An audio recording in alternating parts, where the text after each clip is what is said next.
My mother-in-law wanted my husband's ex to be his wife and even invited her to have dinner with us. So I got my revenge. Before continuing the story, let us know in the comments which city you're watching from. Don't forget to subscribe to the channel, hit the notification bell so you won't miss more stories, and leave your like on the video. I should have known something was wrong the first time my mother-in-law invited my husband's ex-girlfriend to our engagement party. Not as a guest, mind you, but as a co-host. At the time, I thought maybe she was just one of those overly inclusive people who couldn't bear to hurt anyone's feelings. You know the type, the ones who invite their dentist to family gatherings and insist the mailman stay for dinner. My husband assured me it was nothing, that his mother just had trouble letting people go. He said it with such conviction that I believed him. I wanted to believe him. We'd been dating for 2 years, and I loved him. So I convinced myself this was just a quirky family thing. Some families are loud, some are quiet, and apparently his family kept ex-girlfriends around like houseplants. I married him anyway, despite that glaring red flag waving directly in my face, practically slapping me with its bright red fabric. The engagement party itself should have been my wake-up call. The ex stood at the entrance greeting guests alongside my mother-in-law, like they were hosting a charity gala together. She wore a dress remarkably similar to mine. Same shade of blue, same style, which my mother-in-law later claimed was just a funny coincidence. The ex knew details about the party that I hadn't even known, like what hors d'oeuvres were being served and what time the photographer would arrive. When I asked my husband about it, he shrugged and said his mother probably just needed help with planning. Help. From his ex-girlfriend. For our engagement party. The logic was so backwards it gave me whiplash. The ex's name kept coming up in conversation at family dinners, casual mentions at first. Oh, she used to make this dish for us. Or, she always knew how to arrange flowers so beautifully. Innocent enough, right? Wrong. So very wrong. Within the first 6 months of our marriage, I realized my mother-in-law had never actually moved on from her son's previous relationship. She spoke about the ex like she was a daughter who had tragically died in some beautiful, poetic way, not a girlfriend who had broken up with her son over 5 years ago because, from what I'd gathered, they simply weren't compatible long-term. I tried talking to my husband about it during those early months, but he'd look at me with confused eyes and say he hadn't noticed. His mother mentioned his ex constantly, and he genuinely didn't see it as a problem. I started to realize this had been normalized for him his entire life. The dinner invitations started around month 7 of our marriage. Surprise dinners where the ex just happened to be there too. My mother-in-law would act shocked, claiming she'd completely forgotten she'd invited both of us. Oh my goodness, I'm so sorry I completely spaced, but you're both here now? So let's just make the best of it. My husband would squeeze my hand under the table but never actually confronted his mother about the pattern. The comparisons began subtly. She used to fold the napkins this way. She knew exactly how I liked my tea. Then they became less subtle. She was always so good with children. Do you like children, Bryn? This was asked at a family barbecue in front of about 20 relatives. She could cook a roast that would make you cry. Can you cook a roast, Bryn? I could, actually. But after that comment, I never cooked one for my mother-in-law. I started keeping a mental tally, and by the end of the first year, I'd been compared to this woman constantly. I mentioned this to my best friend during a wine night, and she asked me why I was still going to family dinners. Good question. My husband kept insisting his mother would come around. He kept saying she just needed time to adjust. Time to adjust to what, exactly? Her son being happy? Her son being married to someone who wasn't her chosen candidate? I started to realize that my husband's passivity wasn't kindness or patience. It was cowardice. Plain and simple cowardice. He was terrified of confronting his mother, terrified of setting boundaries, terrified of choosing me over her feelings. Every time I brought it up, he'd say things like, "She's just set in her ways," or "That's just how she is," or my personal favorite, "She means well." She did not mean well. Nobody who means well invites their son's ex-girlfriend to family events specifically to make the current wife uncomfortable. Nobody who means well spends an entire dinner listing all the ways the ex was superior. Nobody who means well does any of this. But my husband had been trained since childhood to accept his mother's behavior, to excuse it, to enable it. He'd spent his entire life walking on eggshells around her moods, and he'd gotten so good at it that he didn't even realize he was doing it anymore. The situation with the wedding seating arrangement should have been my breaking point. It really should have been. We'd carefully planned the family table, immediate family only. My parents, his parents, my maid of honor, who was my sister, and his best man, who was his brother. 6 people, perfect number for a round table, elegant and intimate. The morning of the wedding, I found the ex sitting at our family table during the rehearsal, chatting with my mother-in-law like they were old friends catching up over brunch. She was laughing at something my mother-in-law said, touching her arm affectionately, looking completely at home at my wedding rehearsal. When I questioned it, trying to keep my voice calm and level because I was already stressed about 17 other wedding details, my mother-in-law looked at me with wide, innocent eyes. "Oh, didn't I tell you? I invited her because she's practically family. She's been part of our lives for so long, it would feel wrong not to include her in this special day. Special day. My special day. My wedding." And she'd invited my husband's ex-girlfriend to sit at the family table like she was the bride's long-lost sister or something. I had to physically remove a name card. At my own wedding, my hands were shaking with anger and frustration and disbelief. My maid of honor, my sister who has never minced words in her entire life, took one look at my face and marched over to my mother-in-law. "She's not sitting here. She's not sitting anywhere near the family tables. Actually, why is she even here? This is bizarre."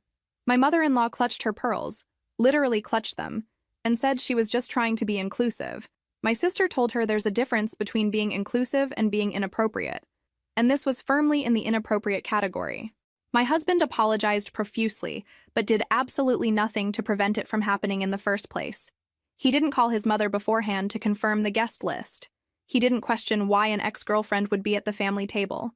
He didn't stand up to his mother or tell her this was crossing a line. He just apologized to me after the fact and expected that to be enough. It wasn't enough. It would never be enough. But I was getting married in 6 hours, and I didn't have time to process the full scope of how dysfunctional this family dynamic actually was. Year 2 of marriage brought more of the same, only amplified. The ex showed up at my baby shower for my cousin, carrying a gift that was somehow more expensive and more thoughtful than mine. She appeared at my husband's birthday party with a cake she'd baked herself, complete with intricate frosting decorations that spelled out inside jokes I didn't understand. She was there at Christmas, sitting by the fireplace like she belonged there, opening presents my mother-in-law had bought specifically for her. Designer handbags, expensive jewelry, gift cards to places I knew for a fact my mother-in-law had never bought me anything from. My sister-in-law pulled me aside at that Christmas gathering and told me she thought the whole situation was absolutely insane, that she'd never seen her mother act this way about anyone else. Not even her own ex-boyfriends. She said when she'd broken up with her high school boyfriend, her mother had immediately removed all photos and stopped mentioning him. But with her brother's ex, it was like the woman had earned lifetime membership status in the family, complete with benefits and a permanent seat at every gathering. That conversation was the only thing that kept me sane for months, knowing I wasn't imagining the absolute bizarreness of this dynamic. My sister-in-law admitted she'd tried talking to her mother about it once, suggesting maybe it was time to move on. And her mother had cried for 2 hours about how nobody understood her heart, how she'd loved the ex like a daughter, how she couldn't just turn off those feelings. My sister-in-law told her that yes, actually, you can turn off those feelings when your son marries someone else. Apparently, that conversation hadn't gone well. I started documenting things. Every comment, every comparison, every surprise appearance. I kept a journal, which sounds paranoid, but I needed proof that this was actually happening, that I wasn't losing my mind or being overly sensitive like my husband sometimes suggested. The journal entries were damning. March 12th, MIL mentioned X 7 times during 2-hour dinner, compared my pot roast to X's pot roast unfavorably, said X always knew to add more salt. April 3rd, X at Easter dinner, wore pastel dress same color as mine. MIL commented that X wore it better. The Thanksgiving incident was what finally broke me. I'd spent 3 days preparing dishes for the family dinner. 3 entire days. I took time off work. I researched recipes. I made everything from scratch because I wanted to prove something. Though in retrospect, I'm not sure what I was trying to prove. That I could cook? That I was worthy? That I deserved to be part of this family? I made my grandmother's famous sweet potato casserole, a recipe that had been passed down for 4 generations in my family. It was the dish everyone requested at every holiday, the dish that made my grandmother legendary in our family circles. The recipe was sacred to me. Sweet potatoes mashed with butter and brown sugar, topped with a pecan streusel that crisped perfectly in the oven, with just a hint of cinnamon and nutmeg that made the whole kitchen smell like autumn. My grandmother had taught me how to make it when I was 12 years old, had written down the recipe in her shaky handwriting, had told me this was our family's legacy. I'd made it every Thanksgiving since she'd passed away, and people always said it tasted exactly like hers. It was the one dish I knew I could nail, the one thing I knew would be perfect. I arrived at my mother-in-law's house early to help set up, carrying my grandmother's casserole dish wrapped in towels to keep it warm. The house smelled amazing, like turkey and stuffing and all the traditional Thanksgiving foods. And then I walked into the kitchen and saw it. Another sweet potato casserole. Same dish, same pecan topping, sitting on the counter like it had every right to be there. The ex was standing next to it, smiling at my mother-in-law, accepting compliments on how beautiful it looked. I stood there in the doorway, holding my casserole, feeling like I'd been punched in the stomach. My mother-in-law turned and saw me, and her face did this thing, this little flash of satisfaction before she arranged her features into false surprise. "Oh, Bryn, you brought sweet potato casserole too. What a funny coincidence. Well, I guess we'll have two to choose from." It wasn't a coincidence. She'd asked the ex to bring that specific dish. She'd given her my family recipe, the one my husband had seen me make dozens of times, the one he'd raved about to his family. When it came time to serve dinner, my mother-in-law made a big show of tasting both casseroles. She took a forkful of mine, chewing slowly, her face neutral. Then she took a forkful of the ex's, and her whole face lit up like she'd just tasted heaven. "Oh my goodness, this is incredible. Everyone has to try this one." She held up the ex's casserole dish. "I think hers is better. Don't you all agree?" She asked this to the entire table. 23 people, all watching this humiliation unfold in real time. Some people looked uncomfortable and stayed silent. Others, the ones who'd always taken my mother-in-law's side in everything, nodded enthusiastically and agreed that yes. The ex's version was superior, fluffier, better spice balance, perfect sweetness. My mother-in-law served the ex's casserole to everyone at the table, dolloping generous portions onto plates, raving about every bite. My casserole sat on the side table, untouched, a monument to my inadequacy. I watched 23 people eat that woman's version of my grandmother's recipe while mine sat there getting cold and congealed, like a rejected science project at a school fair. I excused myself to the bathroom and cried for 15 minutes. Ugly crying, the kind where your mascara runs and your nose gets all red and you make those gasping sounds that you hope nobody can hear through the door. When I came back, my husband was still sitting there, eating the ex's casserole, completely oblivious to the fact that his mother had just publicly humiliated his wife.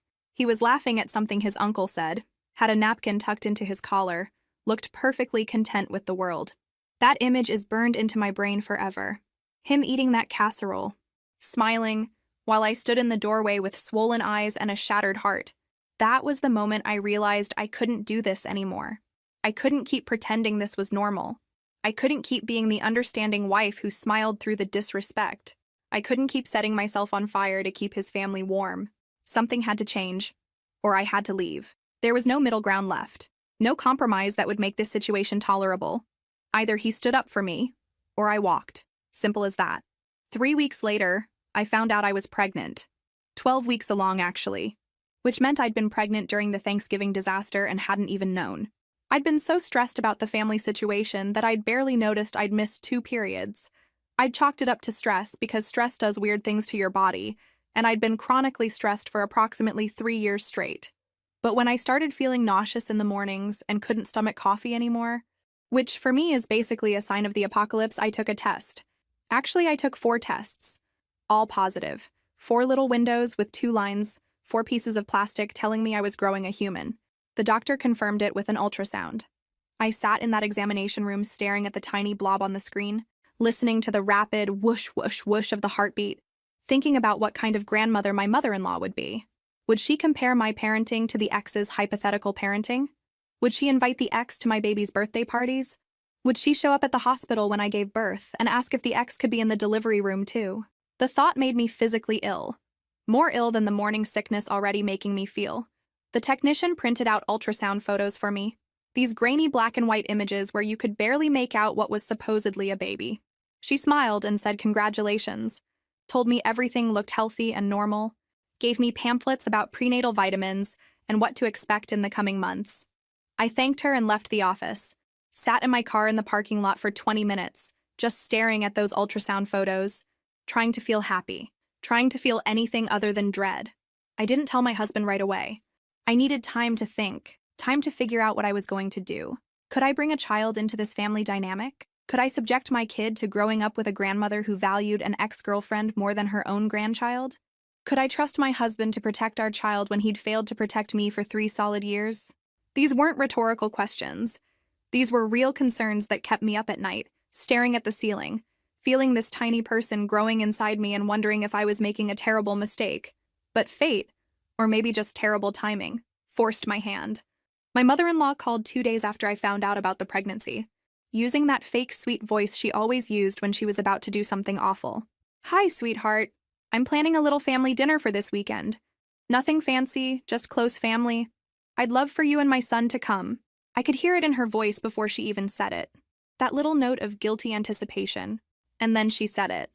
"Oh, and I invited a few friends too, including, well, you know who. I hope that's okay. She's been going through a hard time lately, and I thought it would be nice to include her." Something inside me snapped. I told my husband about the pregnancy right there in our kitchen. Just blurted it out without any of the cute announcement I'd been planning. "I'm pregnant, 12 weeks. And I'm done." He stared at me like I'd spoken in a foreign language. "You're what? You're pregnant? That's amazing. That's incredible. Why didn't you tell me sooner?" He moved to hug me, but I stepped back. "But," his smile faltered. "What do you mean you're done?" I told him his mother had exactly one choice to make. She could have a relationship with her future grandchild, or she could continue her bizarre obsession with his ex-girlfriend. But she couldn't have both. I was drawing a line. And if she crossed it, she would never meet this baby. Never. Not at the hospital, not at birthdays, not at holidays. If she wanted to keep playing house with his ex, she could do it without us and without her grandchild. My husband started to say something about his mother meaning well, about her just being attached to the past. But I cut him off. My voice was shaking, and I could feel tears starting, but I kept talking. "She humiliated me at Thanksgiving. She invited your ex to be a co-host at our engagement party. She tried to seat her at our wedding table. She compares me to her constantly, and you just sit there and let it happen. I have spent 3 years of my life being told I'm not good enough, and I'm not doing it anymore. I'm not raising a child in this environment." I told him if he didn't support me on this, if he didn't stand up to his mother right now, immediately, I would leave. I would pack my bags, take our unborn child, and leave, and he could explain to everyone why his marriage fell apart. Maybe he could invite his ex to his divorce party. She could help pick out the decorations. I was serious. Dead serious. He could see it in my face, hear it in my voice. This wasn't a bluff or an ultimatum I'd back down from. This was happening, one way or another. That seemed to wake him up. Something clicked in his brain, some survival instinct that finally overrode years of conditioning. He looked at me, really looked at me, and I think for the first time in our marriage he understood how close he was to losing everything. How close I was to walking out that door and never coming back. How serious I was about every word I'd just said. He picked up his phone right there, right in front of me, and opened his contacts, found the ex's number and blocked it. Just blocked it. No hesitation, no second thoughts. Then he called his mother. She answered on the second ring, her voice bright and cheery. "Hi, honey. Have you talked to Bryn about dinner? I'm making that roast you love so much." He cut her off. "Mom, we need to talk. Bryn is pregnant, and you need to make a choice right now. Either you stop inviting my ex to family events and stop comparing Bryn to her, or you don't get to be part of this baby's life. At all. No hospital visits, no birthdays, nothing." I could hear my mother-in-law's voice change through the phone, going from cheerful to shocked to defensive in about 3 seconds. "What? What are you talking about? I'm just trying to keep everyone included. I don't understand why you're being so unreasonable. She's like family to me." My husband's jaw tightened. "She's not family, Mom. She's my ex-girlfriend from over 5 years ago. Bryn is your daughter-in-law. Bryn is carrying your grandchild. And if you can't prioritize them over someone I used to date, then you've made your choice." My mother-in-law started crying. I could hear it through the phone, those dramatic sobs that she'd always used to manipulate situations in her favor. "How can you do this to me? How can you make me choose? I love you. I love you so much. I just want everyone to be happy. Why are you punishing me for caring too much?" My husband actually rolled his eyes, which I'd never seen him do when talking to his mother. "I'm not punishing you. I'm setting a boundary. You have until the end of the week to decide." He hung up. Just hung up on his crying mother. Something I'd never witnessed in 3 years of marriage. We sat in silence for a long time. I wanted to feel relieved, but instead I just felt exhausted. 3 years of this nonsense, and it took me threatening to leave and announcing a pregnancy for him to finally do something about it. Better late than never, I suppose, but the resentment was already there, sitting between us like a third person at the table. I appreciated what he'd just done, but I also couldn't forget the 3 years of inaction that preceded it. The week passed with excruciating slowness. My mother-in-law didn't call, didn't text, nothing. Radio silence. I wasn't sure if she was punishing us with the silent treatment or actually taking time to think about her choice. My husband checked his phone obsessively, waiting for a message that never came. He tried to call her twice, but she didn't answer. He left voicemails that went unreturned. I could see the worry and hurt on his face, could see him grappling with the reality that his mother might actually choose his ex over him. When the deadline arrived, my father-in-law called instead. His voice was shaking when he told us that his wife had made her choice. I put the phone on speaker so I could hear. She chose her, my father-in-law said, his voice breaking. I tried to talk to her, tried to make her see reason, but she said she couldn't abandon someone who needed her. Said the ex has been through so much and depends on her support.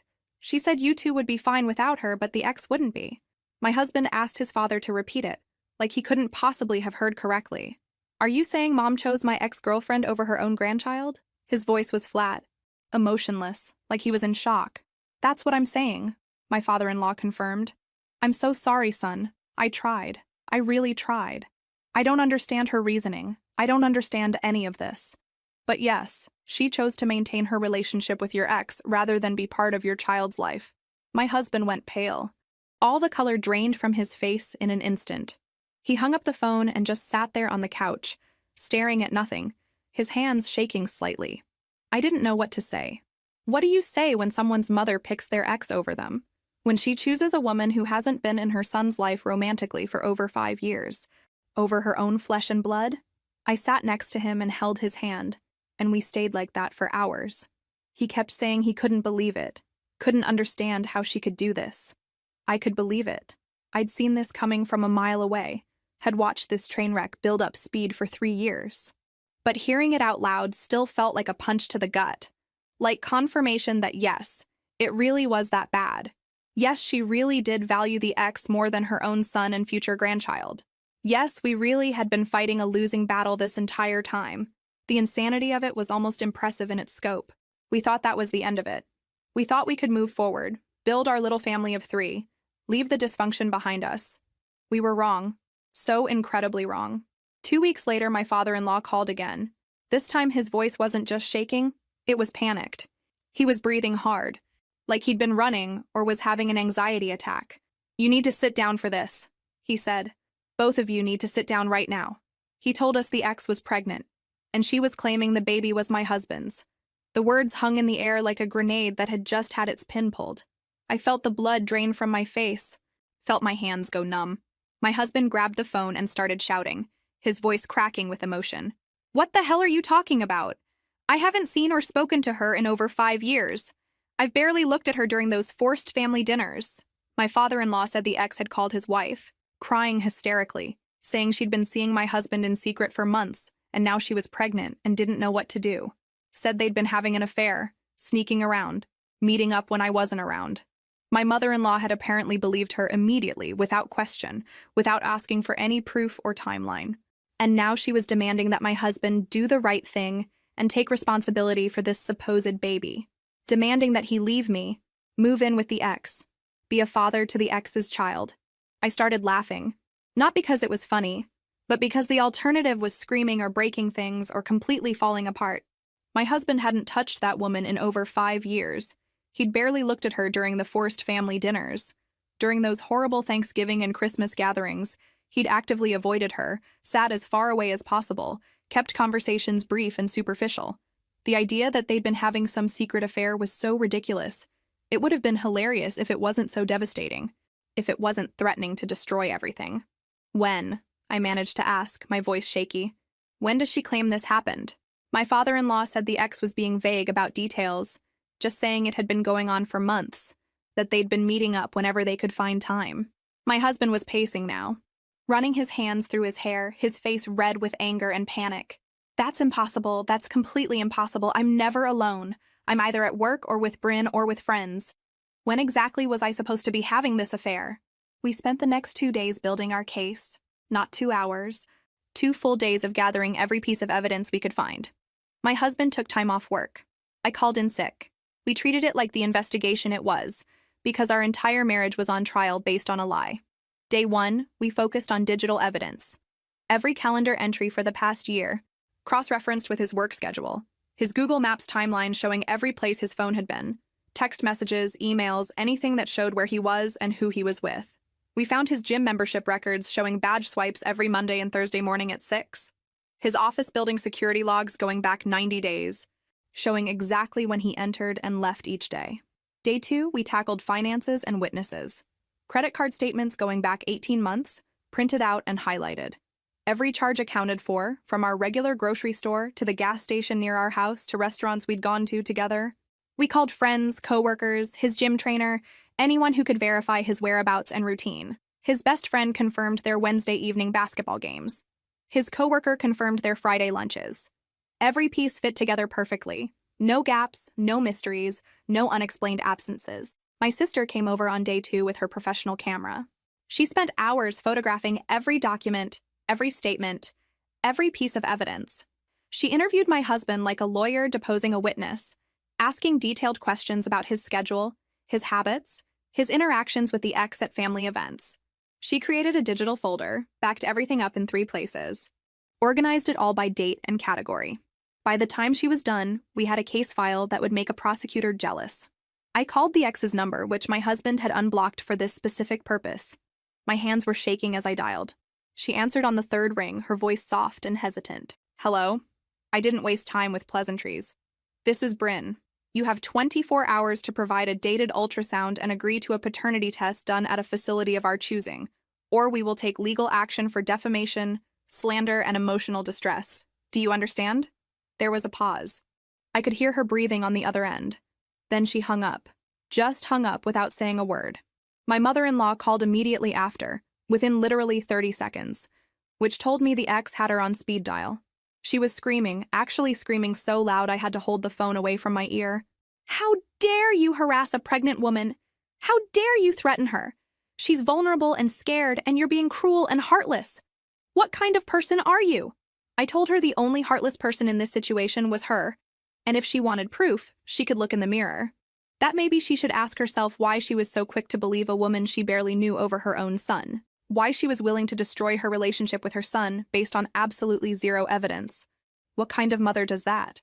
My husband took the phone from me before I could say something I'd really regret. He told his mother that unless she could provide concrete evidence of this supposed affair, actual proof beyond the word of a woman who had every reason to lie, she needed to stop calling us. Stop harassing us. Stop believing every dramatic claim without bothering to verify it. She started crying, those same manipulative sobs she always used. My son has changed. You've poisoned him against his own family. He never used to talk to me like this. What have you done to him? He told her that she had destroyed their relationship all on her own, that if there was any poison involved, she was the one who'd been spreading it for 3 years. 3 years of comparisons, 3 years of disrespect, 3 years of prioritizing his ex over his wife. This wasn't sudden. This had been building for a long time, and she'd ignored every warning sign, every boundary attempt, every hint that her behavior was unacceptable. Then he hung up. Actually hung up on his crying mother for the 2nd time in 2 weeks. The next day, my mother-in-law started posting on social media. Vague posts about betrayal and disappointment, about how children grow up and forget their parents, about how some people show their true colors when things get difficult, about how grandmother's rights matter too, about how she was being punished for loving too much. The posts were carefully crafted to make her look like a victim without providing any actual context. Her friends commented with supportive messages, dozens of them. I'm so sorry you're going through this. You deserve better. Family should stick together. I can't believe they're treating you this way. Praying for you. None of them knew the full story, of course. They just knew her version, which painted her as the doting mother being cruelly cut off by her ungrateful son and evil daughter-in-law. She was spinning a narrative, building a support system, preparing for war. My husband's extended family started taking sides based on those posts. His aunt called to tell him he should be ashamed of himself, that his mother had always been nothing but loving and supportive, that we were breaking her heart. His uncle sent a long text message about family loyalty and responsibility, about how you don't abandon your mother over minor disagreements. His cousins unfriended me on social media, blocked me, started liking and sharing my mother-in-law's posts with comments about how sad it is when families fall apart. It was like watching a slow-motion car crash, seeing the family fracture and divide based on my mother-in-law's carefully crafted narrative. She was good at this, had probably been doing this kind of manipulation for decades. Only a handful of relatives reached out to ask our side of the story. My husband's uncle on the other side of the family called and said something didn't add up, that he'd noticed the strange dynamic with the ex at family gatherings, and had always thought it was weird. My husband's cousin, who was more like a sister to him, called crying and saying she believed us, that she'd seen firsthand how their mother treated me. But the rest? They just assumed we were the problem, assumed we were cruel for cutting off this poor, loving mother who just wanted to be part of her grandchild's life. They didn't know about the 3 years of comparisons, didn't know about the Thanksgiving humiliation, didn't know about the wedding seating debacle or the constant presence of the ex at every gathering. They just knew what my mother-in-law told them, and she told them we were the villains in this story. My father-in-law called 4 days later. His voice was different this time. Flat, exhausted, defeated. He sounded like he'd aged 20 years in a week. I need to come over and talk to you both in person. This can't be a phone conversation. Can I come over now? We said yes, and he showed up 30 minutes later. When he arrived, he looked terrible. Bags under his eyes, unshaven, his clothes wrinkled like he'd slept in them. He looked like he'd been through hell. He sat down at our kitchen table and asked for a glass of water. His hands were shaking as he drank it. Then he told us he'd been doing some investigating of his own. He said something had felt wrong from the beginning, from that very first phone call about the ex being pregnant. His wife had been too nervous, too insistent, too eager to believe the worst about their son. It didn't sit right with him. He knew his wife could be difficult and controlling, but this seemed extreme even for her. He'd started going through their finances, bank statements from accounts his wife didn't know he had access to, joint accounts that sent him monthly statements via email, statements she thought he never looked at. And he found withdrawals, hundreds of them over the past 3 years. Small amounts mostly, $20 or $30 here and there. Never enough to be immediately noticeable, but sometimes larger amounts, 100 or 200. They added up, thousands upon thousands of dollars, all withdrawn in cash over the course of 3 years, all impossible to trace to specific purchases. When he confronted his wife about the money, showing her printed statements with the withdrawals highlighted, she'd tried to lie at first, said it was for groceries and personal expenses. But he'd done the math. The amount was far beyond what anyone would need for reasonable personal expenses, especially when their regular bills and groceries were paid from the same account via debit card. He pressed her, told her he wasn't stupid, told her he knew something was going on, and she needed to come clean. She'd broken down completely. Not the fake crying she did for manipulation, but real crying, the kind where you can't breathe properly and your whole body shakes. She confessed everything. Confessed through sobs that yes, the withdrawals had been going to the ex.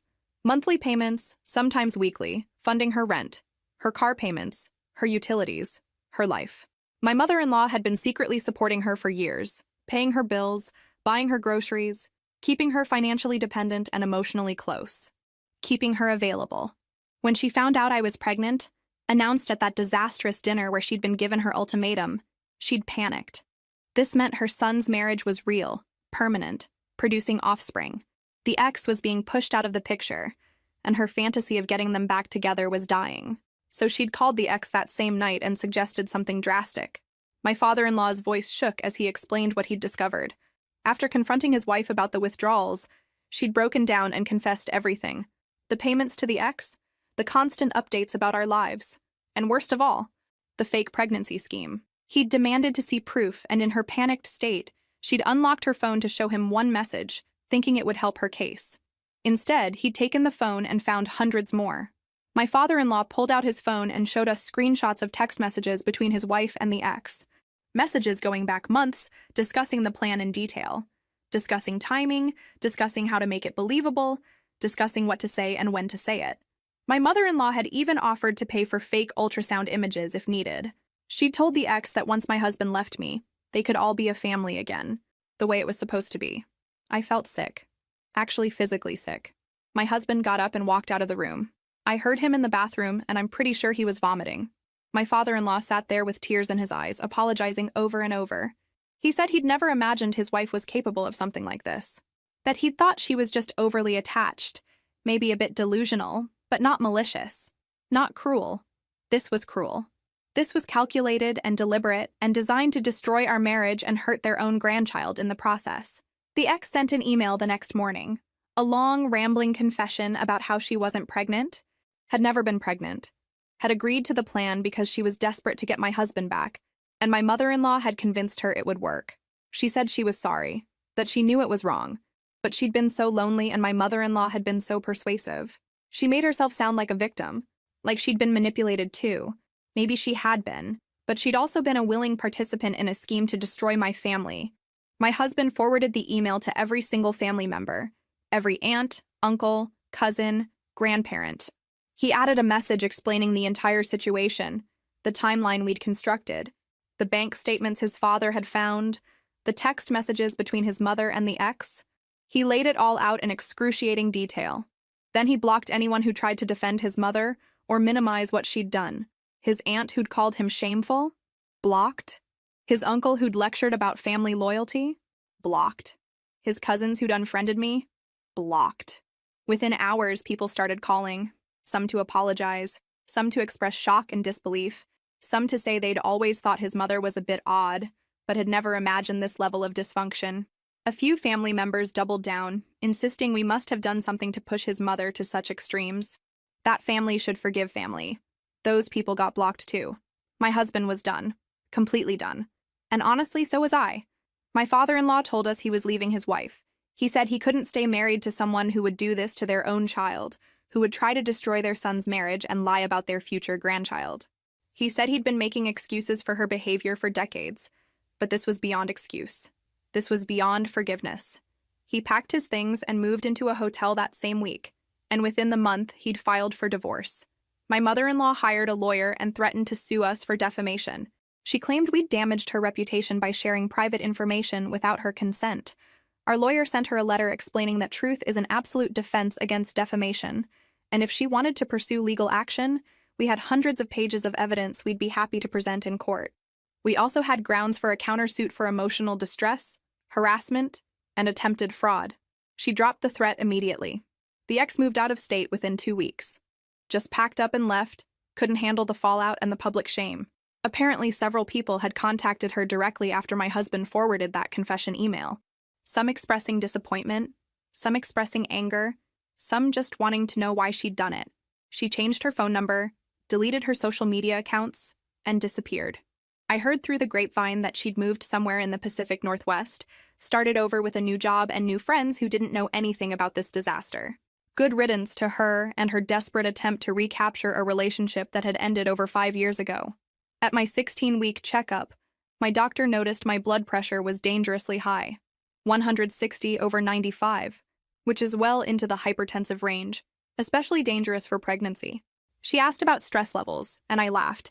I actually laughed out loud in the examination room, this slightly hysterical sound that made the nurse look concerned. Stress levels? Where do I even begin? Should I start with the mother-in-law who chose my husband's ex over her own grandchild?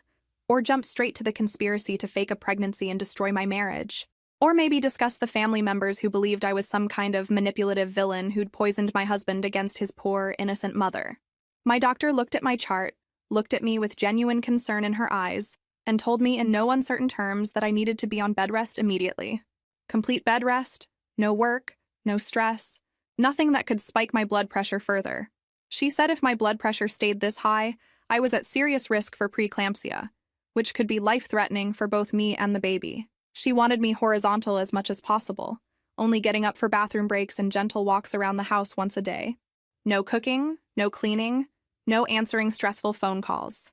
My only job was to stay calm and let this baby grow. My husband took a full week off work to take care of me, used all his vacation days without hesitation. He cooked every meal, handled all the cleaning, did laundry, managed the ongoing family drama, screened phone calls, responded to emails. He set up the bedroom like a recovery suite, brought in a mini fridge so I could have snacks and water within reach, set up my laptop on a bed table so I could watch shows, brought me books from the library about pregnancy and parenting. He brought me 3 meals a day on a tray, helped me to the bathroom when I needed it, read to me when I was bored with television. It was the most present he'd been in our entire marriage. And it only took a complete emotional apocalypse and a medical emergency to get us there. I didn't know whether to be grateful that he was finally stepping up, or furious that it had taken this long, that it had taken my health being at risk. I settled on both. I could hold two emotions at once. I could appreciate what he was doing now while also remembering the 3 years he'd stood by and watched his mother tear me down. Both things could be true simultaneously. We started therapy during my bed rest, individual sessions and couples sessions, all done via video call from the bedroom since I couldn't leave the house. My therapist specialized in family trauma and narcissistic personality disorders, and she listened to my story with increasingly wide eyes. She made notes, lots of notes, and at one point actually said, "This is one of the more extreme cases of mother-son enmeshment I've encountered." She told me what I already knew deep down, that my mother-in-law's behavior was abusive, that it had been abusive for years, and that my husband had been conditioned since childhood to accept and enable it. She explained concepts like emotional incest, where a parent treats a child as an emotional spouse, making the child responsible for the parent's happiness and emotional regulation. She explained triangulation, where my mother-in-law had inserted the ex into our relationship to create conflict and maintain control. She explained love bombing and intermittent reinforcement, patterns my mother-in-law had used to keep both my husband and the ex dependent on her approval. She said the fact that my husband had finally stood up to her was a huge step, possibly the biggest step he'd ever taken in his life, but that we had years of patterns to unlearn and repair. My husband's therapist, a man who'd specialized in helping people recover from manipulative family systems, said similar things. He talked about enmeshment, about toxic family dynamics, about learned helplessness, and the fog of fear, obligation, and guilt that keeps people trapped in unhealthy relationships. He helped my husband understand that his mother's love had always come with conditions, that she'd raised him to prioritize her feelings over his own, over anyone's, that his sense of normal had been calibrated wrong from childhood, that what he'd been taught was love was actually control dressed up in maternal instinct. He started to see how deep the damage went, how many of his behaviors and reactions were rooted in a childhood spent managing his mother's emotions instead of developing his own. He'd been trained to read her moods, anticipate her needs, prevent her distress at all costs. He'd learned that his own feelings didn't matter, that setting boundaries was selfish, that saying no was a betrayal. His therapist said this conditioning runs so deep that it feels like truth, feels like love, feels like what family is supposed to be. Breaking free from it requires essentially rewiring your entire understanding of relationships. In couples therapy, we talked about trust, about how I'd been asking him for 3 years to set boundaries, and he'd only done it when I threatened to leave, about how that had damaged my faith in him, in us, in our future together, about how I'd been fighting this battle alone while he sat on the sidelines making excuses. He cried. Actual tears, which I'd rarely seen from him. He apologized, said he understood why I'd felt abandoned, why I'd felt betrayed by his inaction. His therapist had him write a letter to his mother. Not to send, just to process his feelings. He wrote 23 pages of anger and hurt and confusion and grief. He read parts of it to me, and I cried listening to him finally articulate what he'd been feeling all these years. The guilt, the obligation, the fear of disappointing her, the desperate need for her approval. It was heartbreaking.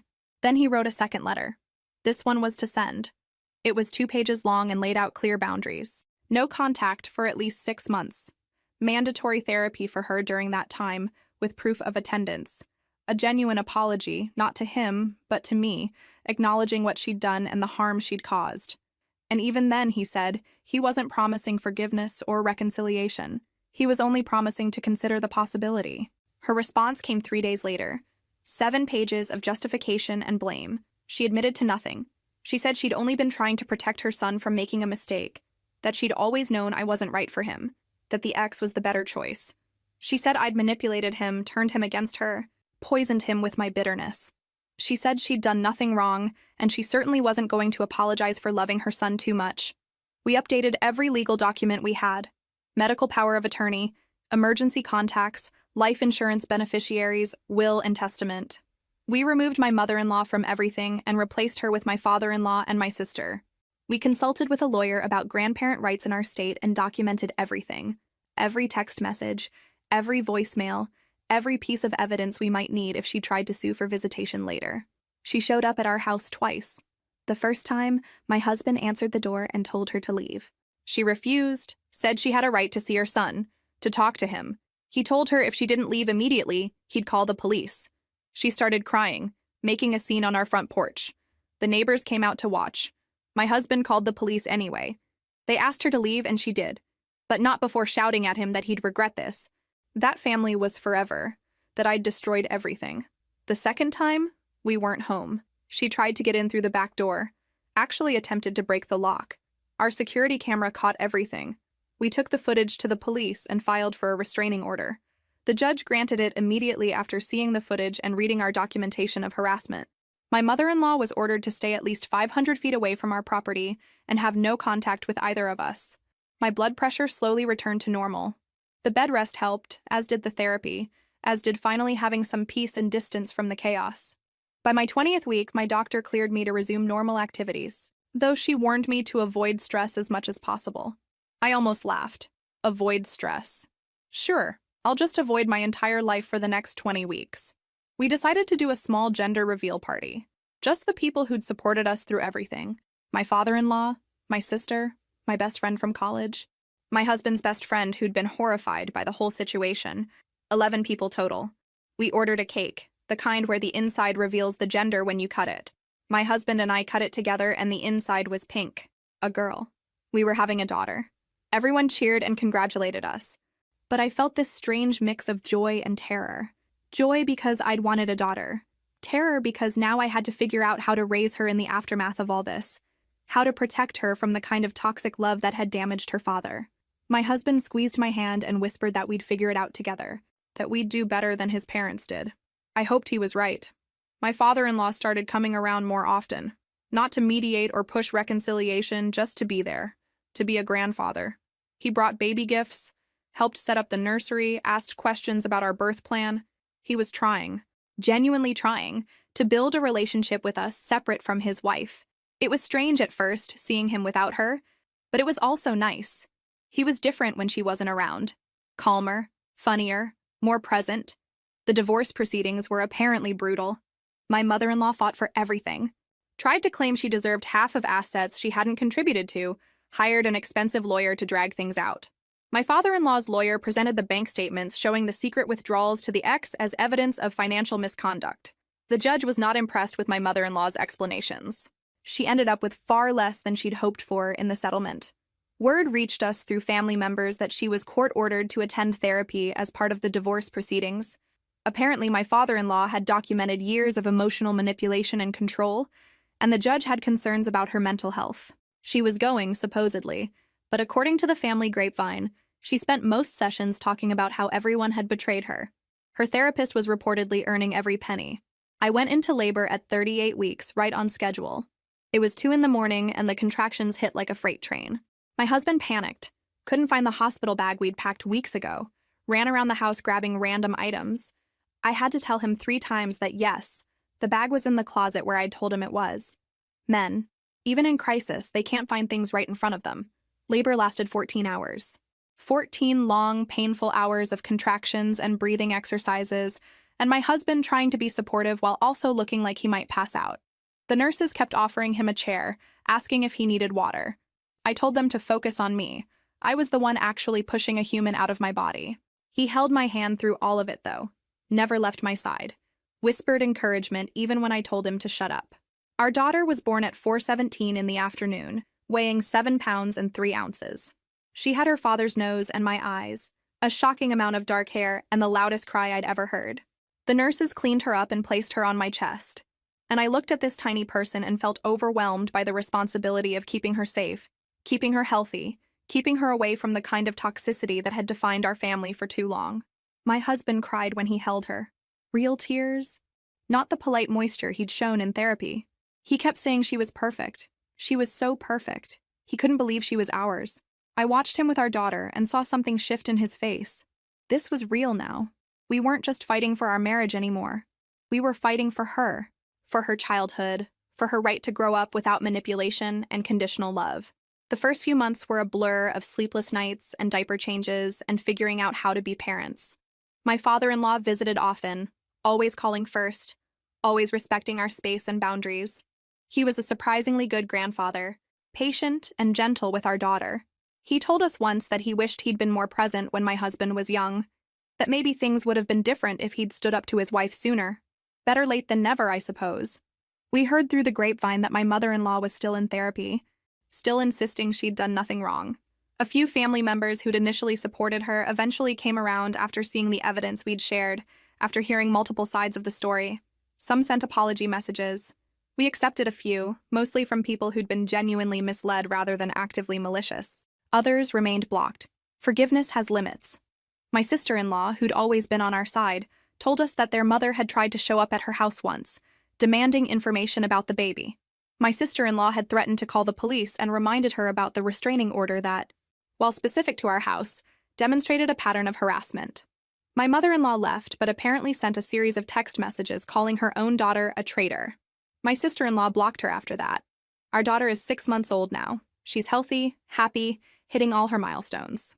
She smiles when she sees her grandfather, reaches for her father when he comes home from work, falls asleep on my chest during late-night feedings.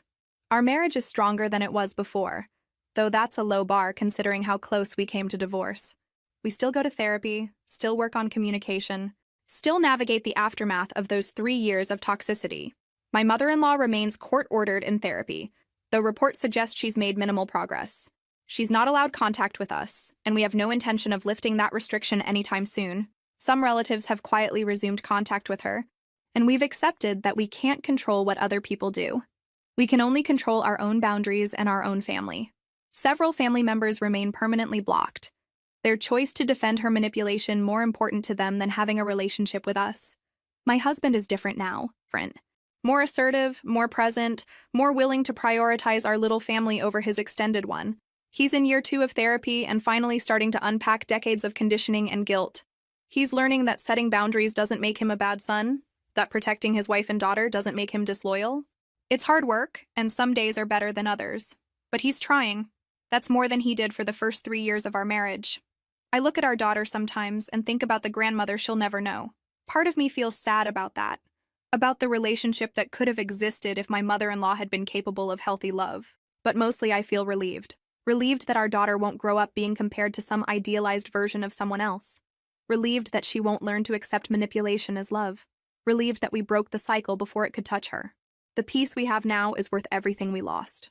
The family members who chose sides against us, the holidays spent with just the 2 of us, the complicated explanations we'll eventually have to give our daughter about why she doesn't have a grandmother on her father's side. All of it is worth the peace. Worth the knowledge that we're building something healthier, something better, something that doesn't require us to set ourselves on fire to keep other people warm. Some family is worth fighting for. Some family is worth fighting against. And sometimes the bravest thing you can do is recognize the difference and act accordingly. We chose our daughter. We chose each other. We chose peace over approval.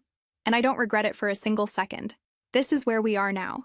A small family of 3, plus one grandfather who's trying to make amends, living quietly in a house with a restraining order filed against someone who should have loved us unconditionally but loved control more. It's not the fairy tale ending anyone hopes for, but it's real, and it's ours. And we're building something genuine from the ashes of something toxic. Some days I'm angry about the 3 years we wasted trying to make it work. Other days I'm grateful we figured it out before our daughter was old enough to remember the chaos.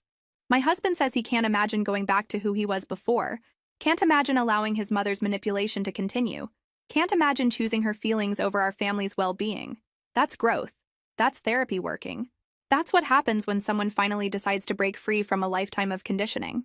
It's messy and painful and requires constant vigilance, but it's worth it. We're worth it. Our daughter is worth it. And that's my story. A mother-in-law who loved an ex-girlfriend more than her own future grandchild. A conspiracy to fake a pregnancy and destroy a marriage. A family fractured by lies and manipulation. And through it all, 2 people who decided to choose each other and their child over the dysfunction that tried to consume them. It's not pretty, and it's not over, but we're still here, still standing, still building something better.